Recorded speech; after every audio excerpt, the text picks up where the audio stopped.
Ren. It's the Veiled House.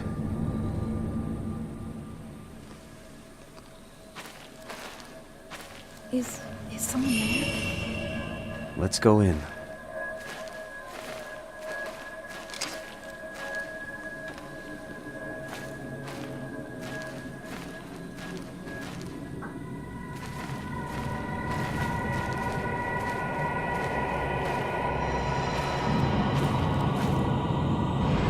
Damn it, I thought I had that. I let go at the right time.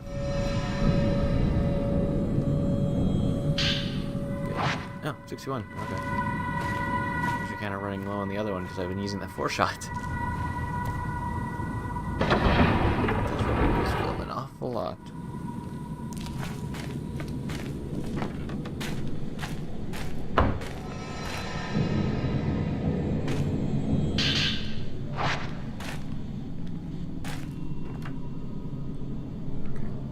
The map's not even filling up this. I forget what the map button is. Yeah, it's not even filling up very much of this floor, despite it being completely open. We had rooms like this in the other games that filled up the entire floor immediately.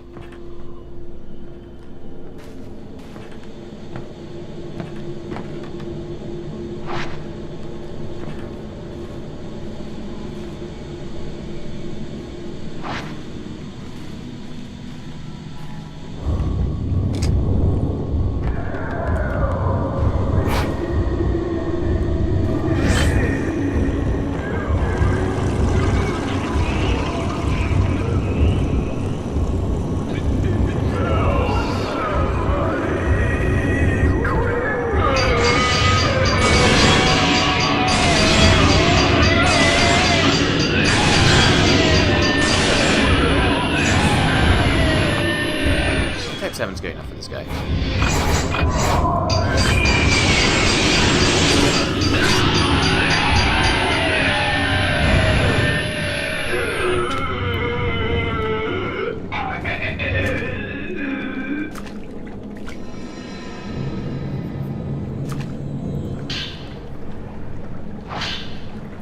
There's a peculiar custom in this country. It varies from region to region, but the root is the same. It is mysterious, yet somehow beautiful. In order to understand it, I traveled across the country before settling in this mountain. The beauty of the morning dew, the palpable heartbreak of the sun setting against behind the mountain, and the grave and solemn night that envelops it. On the mountain, water itself is revered. But why? To try to understand this, I have made the mountain my home.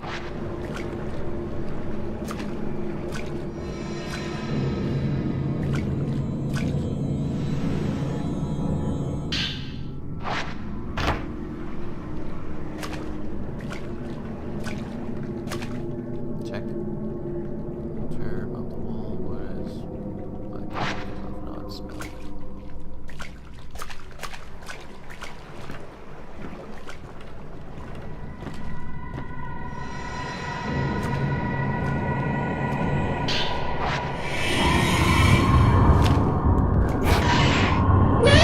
Oh, it's violence.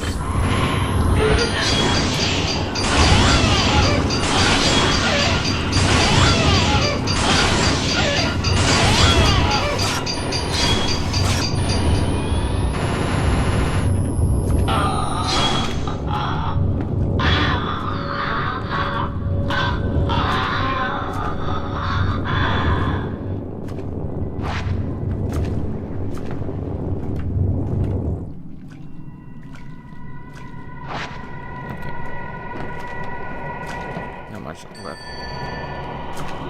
Oh. Ren, you're too late. I am already.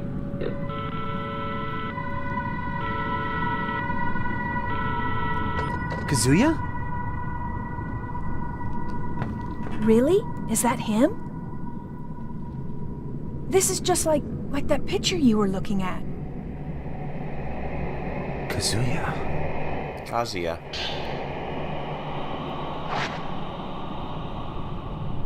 Living in the dead. Boundless.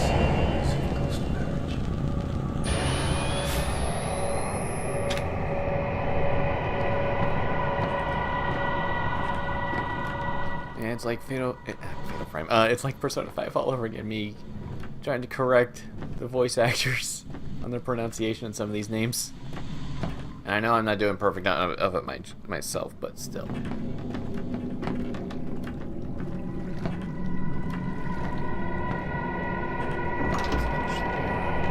Because I feel the need to explore each floor individually, otherwise I forget to look at certain rooms.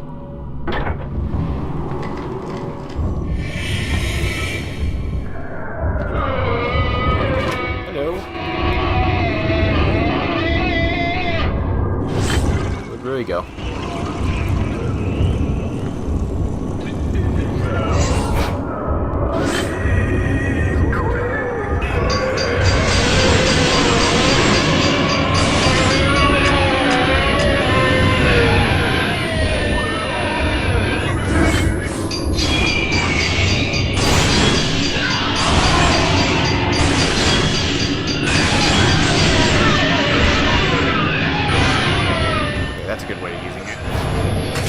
Oh, he's still alive.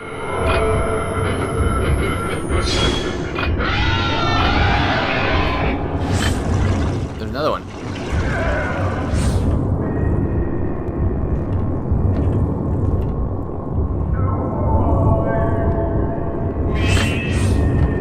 Come on, attack me.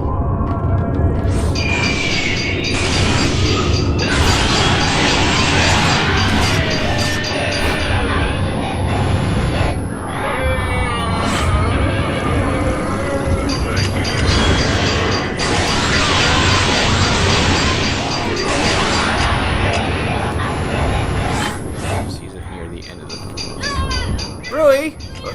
Oh. What?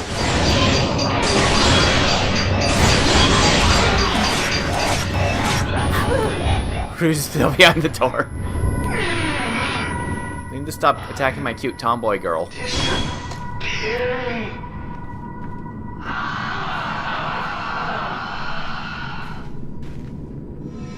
So from what I understand, she can't die anyway, so she's a good distraction, making her an even better girl.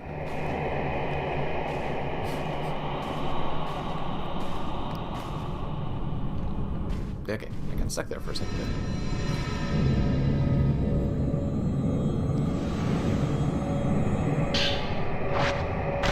The game better not kill her. I'd be mad if they did. I'm used to series killing off characters. I guess I can go upstairs from here. There's also stairs on the other side, so let's go this way first, I guess.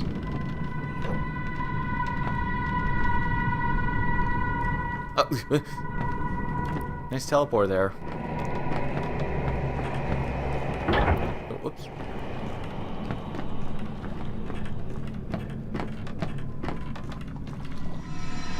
Yeah, obviously that's the way I'm supposed to go, so obviously don't go the way I'm supposed to. It's just like that video. Yeah.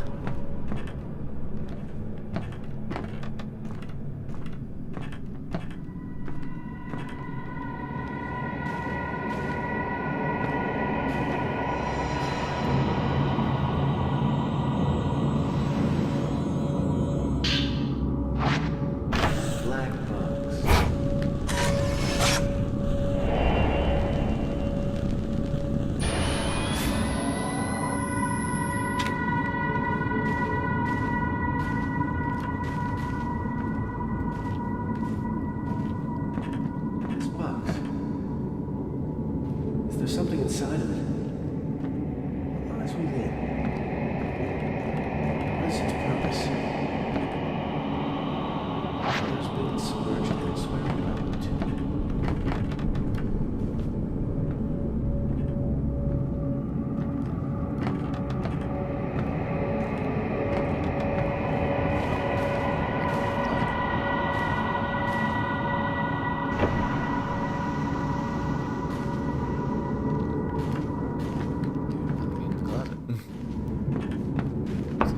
Or something in there later.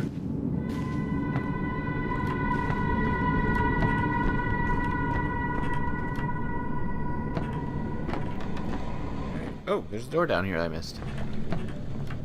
Right over here.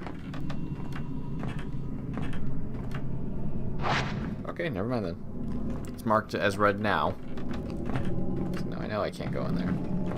It's usually marked as gray if I haven't tried opening it yet, even in a new chapter.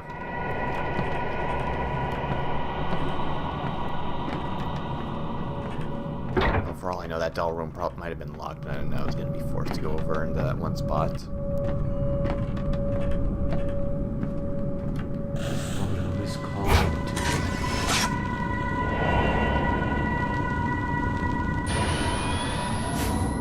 The photo. It's smiling. It's smiling.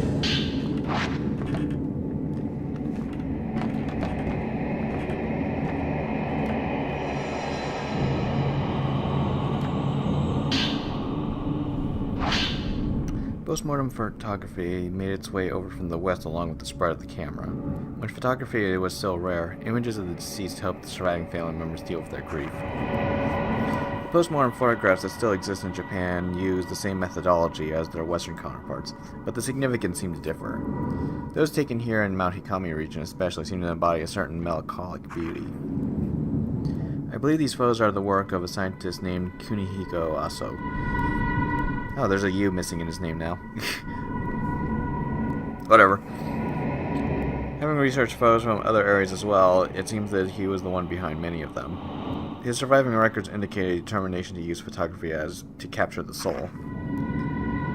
Seeing these strange and captivating photographs, I've come to believe that some of the degrees of success in doing so. An old friend of mine used to call cameras lonely boxes.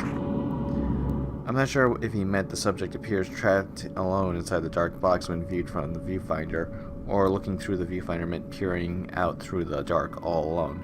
At any rate, I find those words at a certain resonance.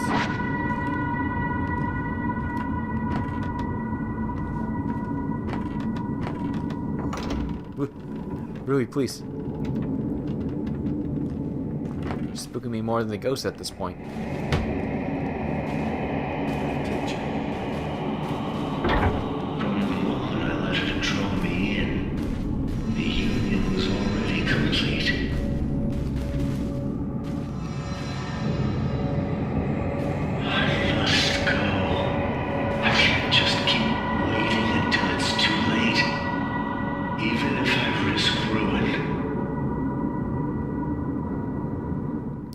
Waiting for the ghost to stop talking. The waters of the mountain are beautiful. A large volume of water flows from a lake at the summit, becoming rivers and waterfalls and enveloping the mountain in a mist. The water covers everything. It is the source of the mountain's beauty as well as a sense of mystery. According to local traditions, Mount Ikami is one where one could die a proper death. It has long been considered in a spiritual spot, a subject of much worship, making it a righteous destination for those seeking death. The Mount Ikami sect taught that, upon dying, people return to water. Here on the mountain, water is considered the source of the soul. A person's soul is then said to return to the water upon death, rather than moving on to an afterlife. Those ready for death would gather at the mountain and return their lives to the water.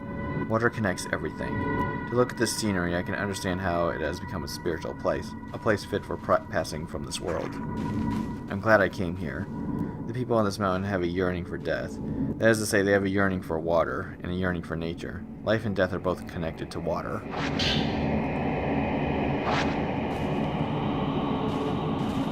Alright, didn't I get a cassette tape that long ago too? I totally forgot about.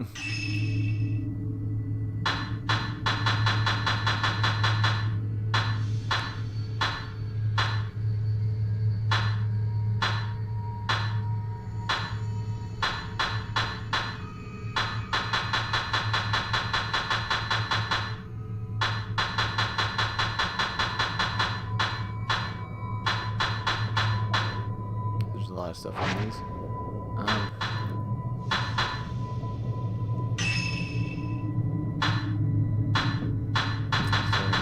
here's something. Thinking about it, I don't even know how to actually activate them. I don't see any of them on here.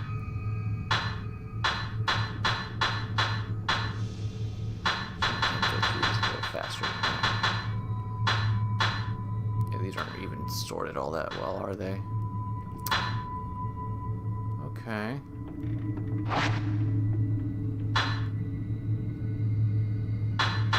ghost list going. 37%.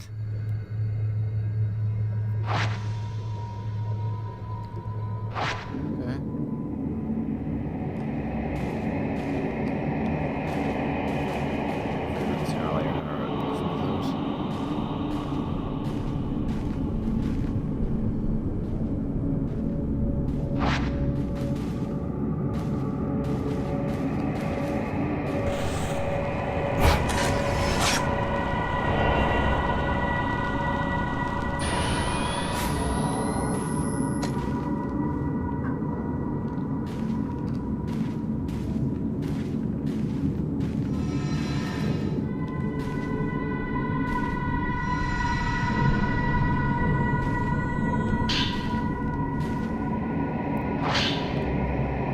It is said that human sacrifice was once practiced throughout this region.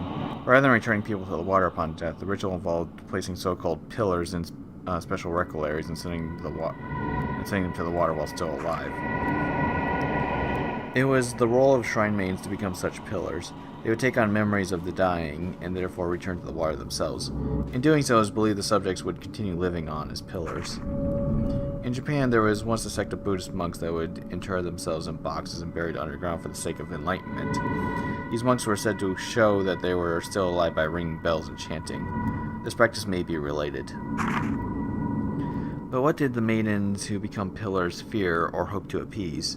There are various teachings in Japan about where the afterlife, also known as the netherworld or hereafter, is located. Some teachings say that it is above the mountains or across the sea, where others claim it lies underground within the very earth itself. Here on the mountain, it is said to lie in the water, implying a close link between water and death.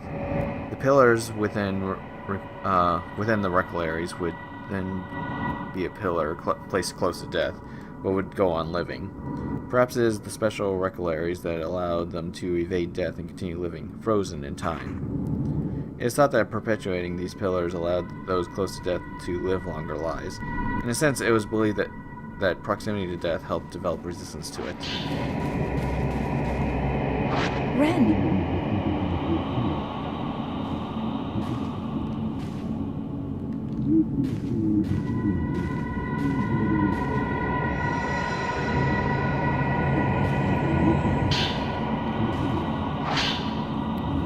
I saw the silhouette of a shrine maiden from within the mist that envelops the mountain. With great care, she made her way slowly up the mountain. Something about her seemed somehow unnatural.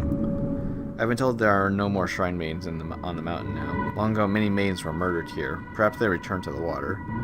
What would that then imply that they are trapped within the mist? Let's see. This is a locked door. Okay, that just leads back. Keep pushing the wrong button for that. Yeah, that just leads back to where I was earlier.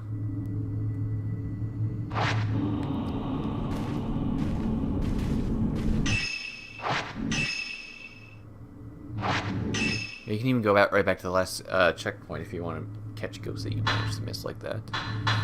It's a nice thing for when you're really trying to get that, but like seriously, can I like not listen to the one things? Just double checking and making sure to look at each of them.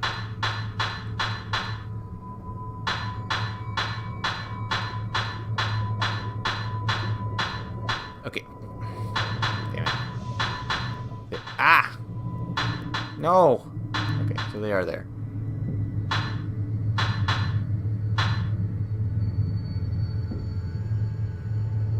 I don't remember if I actually listened to that one.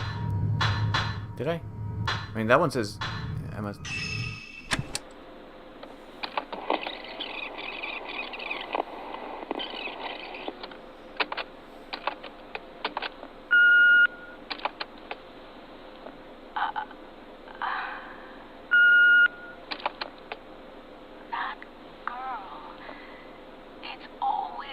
like she's been waiting.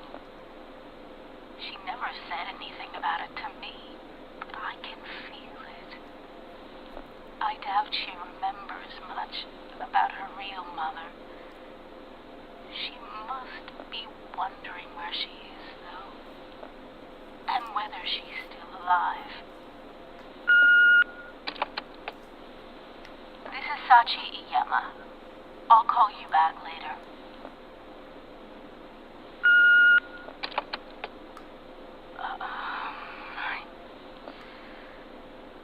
I can't believe it. She's really gone. Perhaps she grew tired of waiting. In the end, I couldn't do anything. I remember she said something before she left. She said that when she came back, there was something she wanted to tell me. I need your help. Please, find her.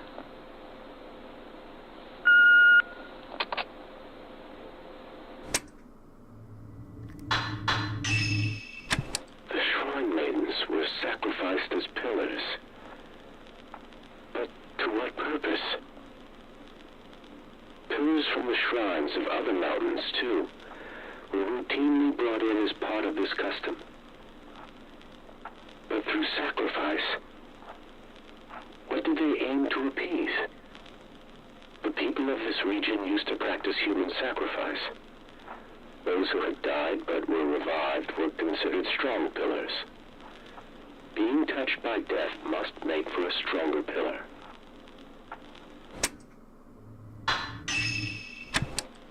The Shrine Maidens use the water as a conduit between the living and the dead. Those who come to the mountain are transfixed by death. To die is to return to the water. The water is connected to everything. The Shrine Maidens glance into the souls of the dying, taking on their final memories. Then, the Shrine Maidens become the pillars, and those memories are submerged in the water. If water really is connected to everything, then this mountain, overflowing with water, must also be overflowing with death.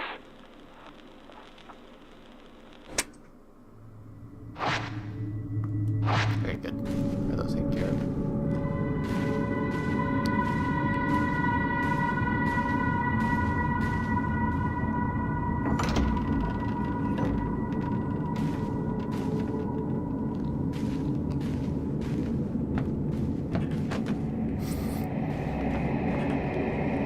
I was gonna do something.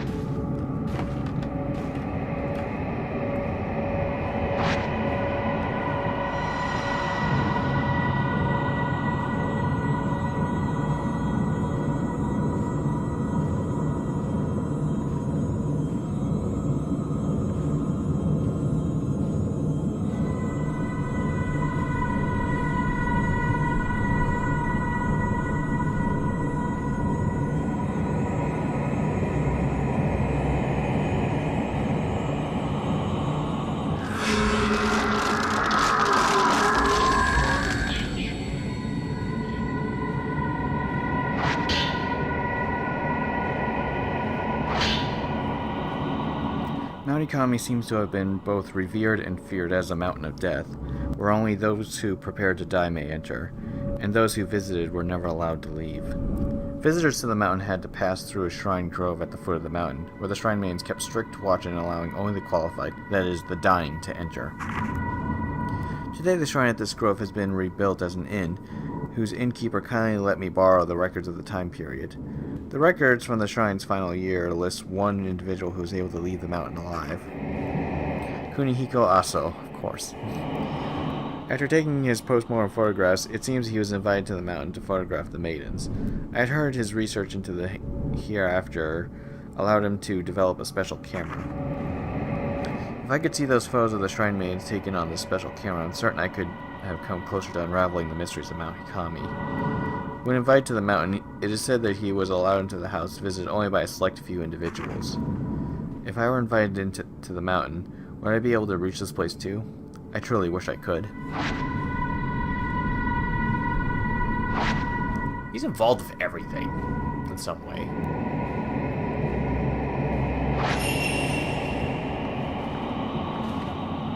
Rui.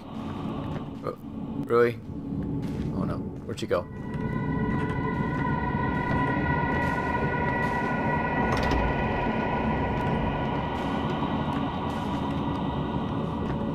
Okay, there she is. Just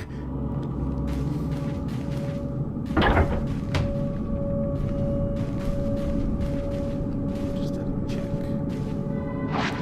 Just to make sure it was gonna let me through or something.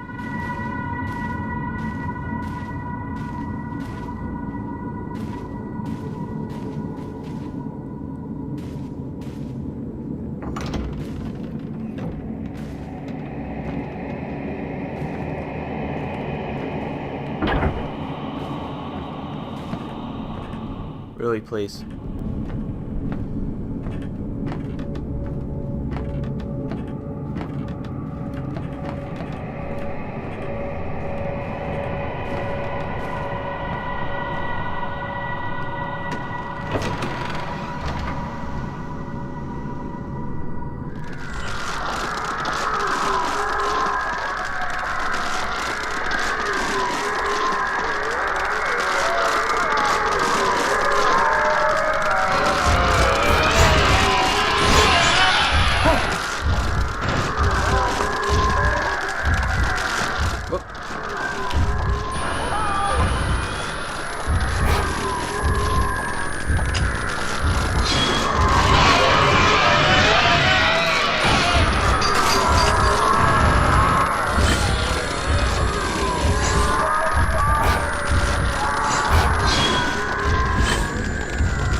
Oh, right, you can touch. I forgot about that part.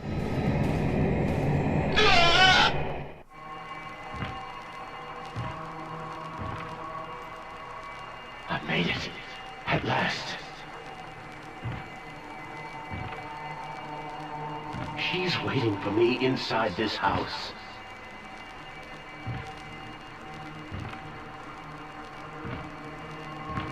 I must hurry.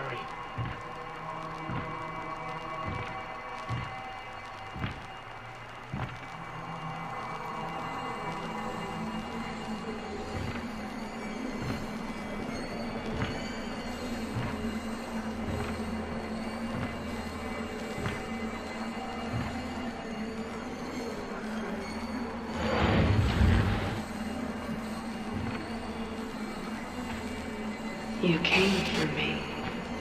Will you end yourself with me? After all this time.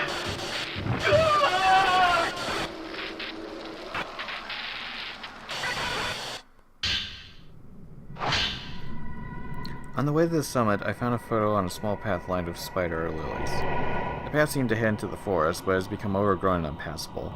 Could it lead to that mansion that only the invited can find? It is different from the other postmortem photographs. I can only describe it as being beautiful. It had a beautiful beauty and a sadness, unlike any others I've seen. Was she alive?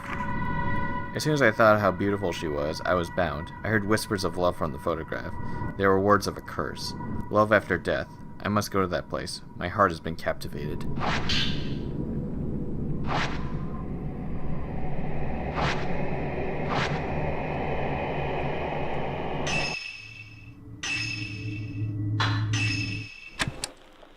There is a ceremony to bind doomed men with the Shrine Maidens, to keep them secure once they have become pillars. Ghost marriage. A man's fate is sealed once he recognizes a Shrine Maiden's beauty. Whispers of love come from the photographs.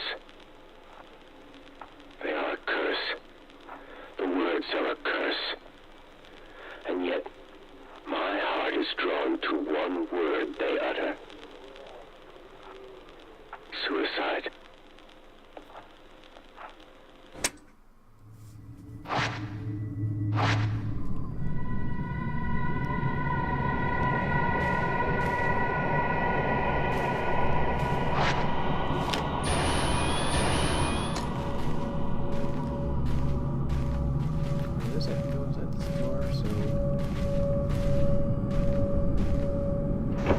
Don't do it.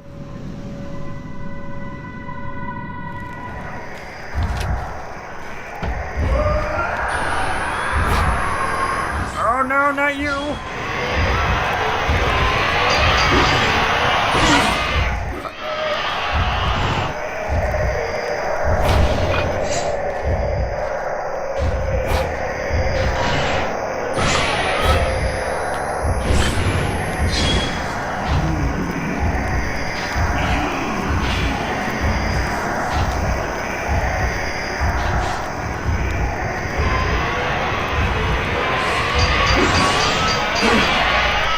Oh, he still got me.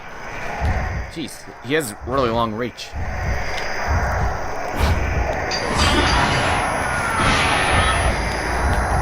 Oh, the door behind me shut too. Well, I probably wasn't able to dodge it.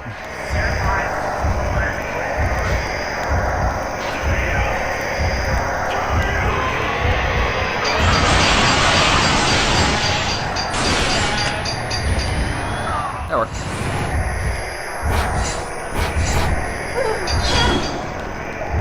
No.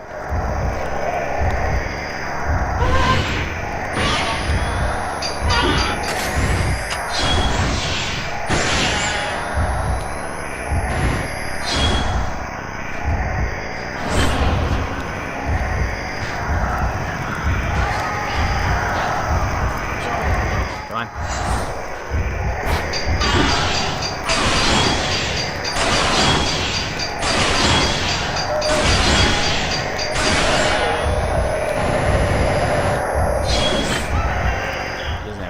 Left, does it?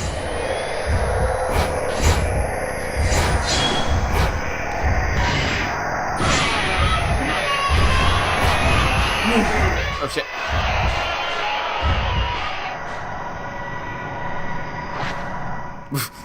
Good question, yeah. What the?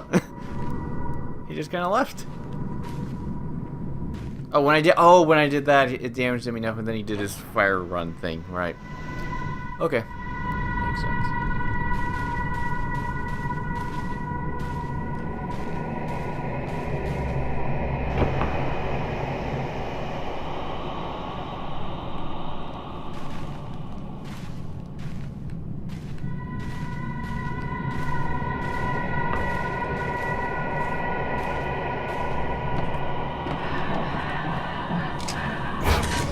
You will not escape.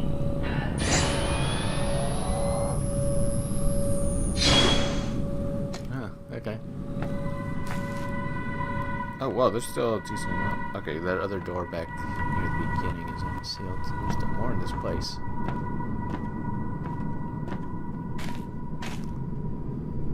Okay.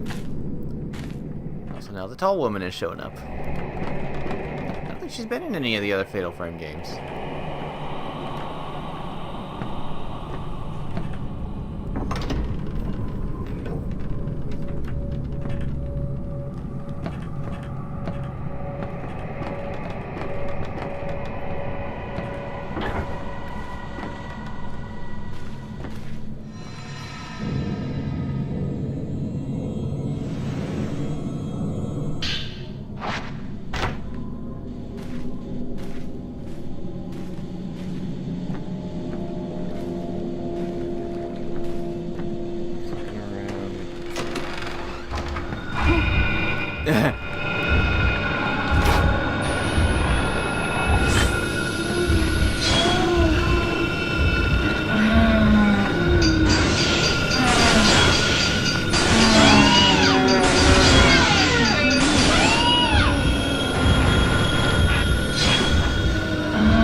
Oof.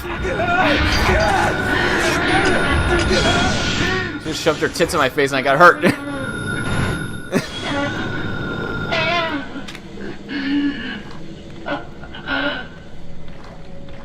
thought I saw something in that room.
Was that the folklores?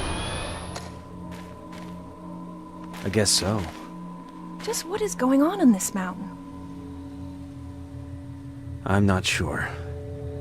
Is Mr. Sakaki here on the mountain too? Just like the folklores. Enough.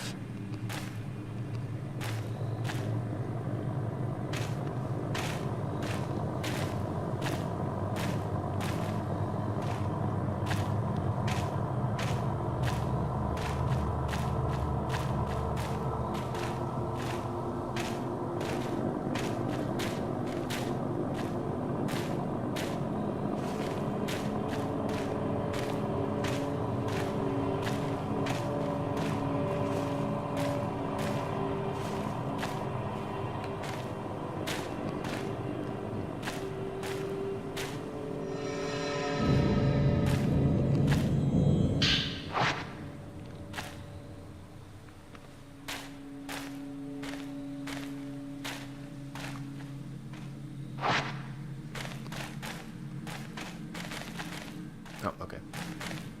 So I can use the cable car. I didn't even see a way to get up there.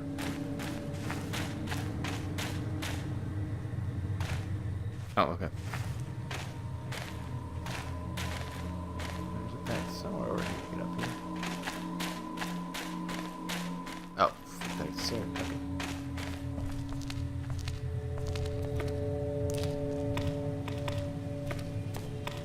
Might as well use the cable car. It's spooky over here, though. You really want to use it?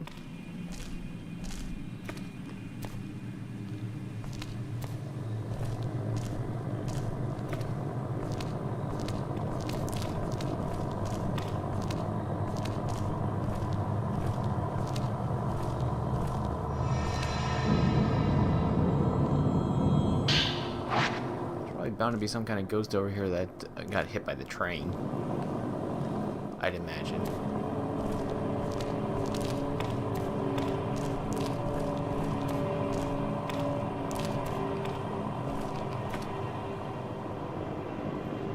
Ren and Rui set out to find the folklore's house, relying on clues from the video recording.